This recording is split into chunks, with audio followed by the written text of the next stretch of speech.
ছেলেদের স্বর্ণের বা অন্য কোনো আংটি ব্যবহার করা যাবে কিনা? ছেলেরা স্বর্ণের আংটি ব্যবহার করতে পারবে না, এটা তাদের জন্য জায়েজ নাই। রূপার আংটি তারা ব্যবহার করতে পারবে, আর তামা বা লোহা এটাও হাদিসে নিষিদ্ধ, এটাও করবে না। স্বর্ণ ব্যবহার করবে মহিলারা।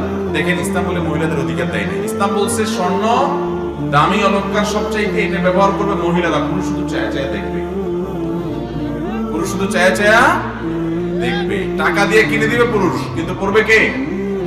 পুরুষের জন্য স্বর্ণের অলংকার ব্যবহার করা কি নাই জায়েজ।